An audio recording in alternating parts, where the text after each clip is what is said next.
నిత్య పూజలివివు నేరిచిననో ప్రత్యక్షమైనట్టి పరమాత్మునికి నిత్య పూజలివివో.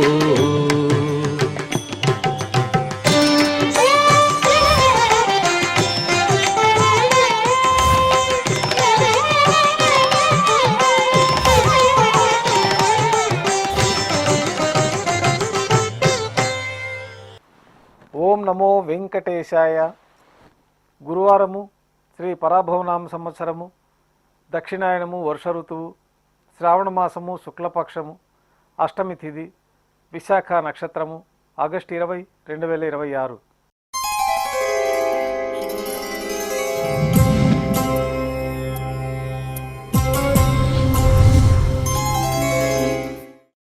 శ్రీవారికి గురువారం ఆర్జీ సేవగా తిరుప్పావడి సేవ విశేషంగా జరుపుకుంటాము.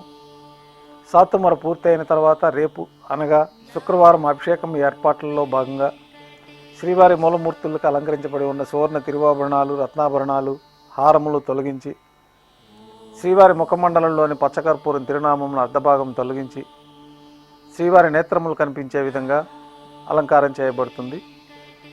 శ్రీవారికి బంగారు పాద కవచములు, సువర్ణ కటిహస్తము, వరదహస్తము, శంకుచక్రములు, కర్ణపత్రములు, శాలిగ్రామాల హారములతో అలంకరిస్తారు. గర్భాలయం శుద్ధి గావించిన తర్వాత మాధ్యాహ్నిక ఆరాధనలో భాగంగా బంగారు పంచపాత్రల్లో శుద్ధ జలం నింపుకొని శ్రీవైకానస భగవశాస్త్రోక్తమైన విధానంలో మంత్రయుక్తంగా స్వామివారికి ఉపచారములు నిర్వహించి తులసీదళములతో అష్టోత్తర శతనామార్చనతో అర్చన నిర్వహిస్తారు. మాధ్యాహ్నిక నైవేద్యంలో భాగంగా పాచక కైంకర్య పరులు సుమారు 450 కిలోల పరిణామంలో తింత్రిణీ రసాన్నం అంటే పులిహోర గరుడాల్వారు ముందు వెండి పీఠం పైన రాశిగా పోసి అలంకరించి 8 దిక్కులు శిఖరములుగా ఏర్పాటు చేసి నారికేళ అర్థఫలములు మరియు పుష్పముల చేత అన్ని దిక్కులు యందును ముఖభాగం నందును రమణీయంగా అలంకరించి శ్రీవారి దృష్టి గోచరించినట్లుగా ఏర్పాటు చేస్తారు. గర్భాలయంలో విశేషమైన లడ్డూ ప్రసాదము, వడ, అప్పము, జిలేబీ, మురుకు, పాయసము, అన్నప్రసాదాలు శ్రీవారికి మాధ్యాహ్నిక నైవేద్యంగా సమర్పించి అన్నకూటం చుట్టూ ఏర్పాటు చేసిన తెరను తొలగించి తిరుప్పావడి సేవలో భాగంగా వేద పండితులు బంగారు బాకిల్లో శ్రీనివాస గద్య పఠనం చేస్తారు. తర్వాత బంగారు బాకిల్ నుండి శ్రీవారికి కర్పూర హారతి అలాగే అన్నరాశికి కర్పూర హారతి ఇవ్వటంతో ఈ తిరుప్పావడి సేవ పూర్తి అవుతుంది. అనంతరం భక్తులని సర్వదర్శనానికి అనుమతిస్తారు. ఈరోజు భక్తులు స్వామివారిని నేత్ర దర్శనం అలంకారంలో దర్శించుకుంటారు.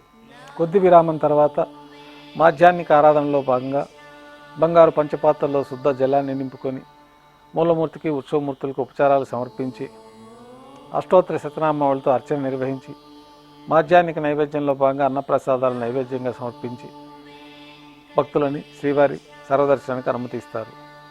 ఉభయ దేవేలతో శ్రీ మలయప్ప స్వామివారు మేళతాళాలతో ఊరేగింపుగా బంగారు తిరిచిపైన వేంచేసి విమాన ప్రదక్షిణంగా సంపంగి ప్రాకారంలో కల కళ్యాణ మండపానికి చేరుకుంటారు.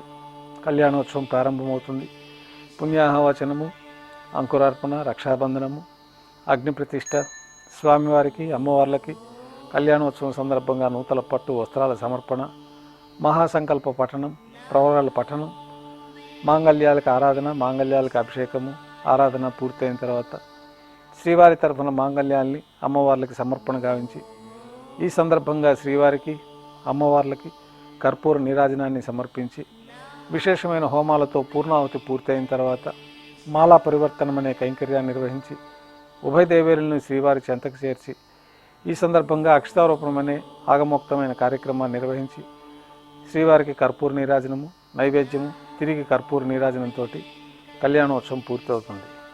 కళ్యాణోత్సవం భక్తుల దర్శనం అనంతరం ఉభయ దేవేలతో శ్రీ మలయప్ప స్వామివారు ధ్వజస్తంభం వద్ద కల అద్దాల మండపానికి చేరుకుంటారు. అద్దాల మండపంలో వేదపారాయణ నడుమ ఊంజల్ సేవ నిర్వహించి కర్పూర నీరాజన సమర్పణతోటి ఊంజల్ సేవ పూర్తవుతుంది. ఉభయ దేవేలతో శ్రీ మలయప్ప స్వామివారు మేళతాళాలతో ఊరేగింపుగా ఆలయం వెలుపుల కల వైభవోత్సవ మండపానికి చేరుకుంటారు. ఆర్జిత బ్రహ్మోత్సవంలో భాగంగా శ్రీ మలయప్ప స్వామివారు స్వర్ణ గరుడోపావనం పైన వెంచేస్తారు.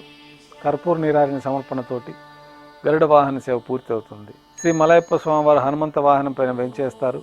కర్పూర నీరాజన సమర్పణతోటి హనుమంత వాహన సేవ పూర్తి అవుతుంది. పెద్ద శేష వాహనం పైన శ్రీ మలయప్ప స్వామివారు వేంచేస్తారు. కర్పూర నీరాజన సమర్పణతోటి పెద్ద శేషవాహన సేవ పూర్తవుతుంది.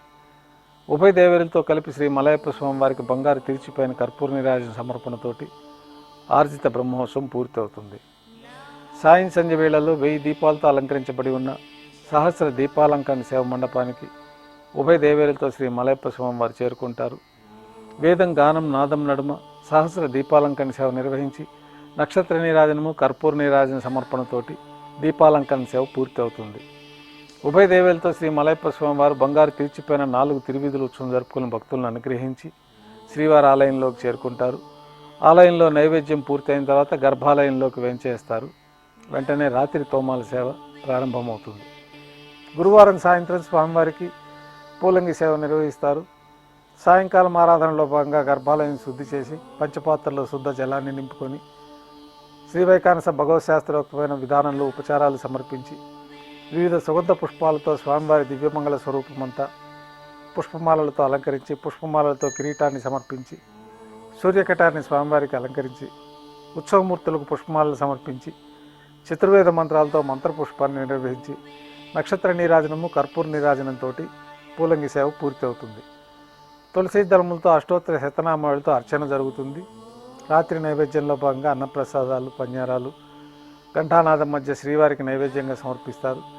తిరువీస నైవేద్యం పూర్తయిన తర్వాత భక్తులని పూలంగి సర్వదర్శనానికి అనుమతిస్తారు.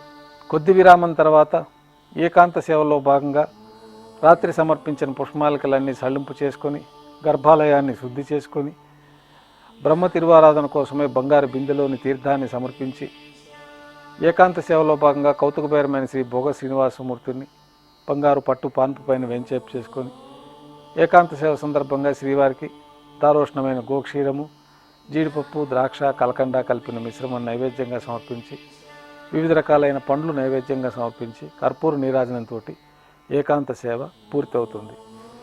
ఓం నమో వెంకటేశాయ.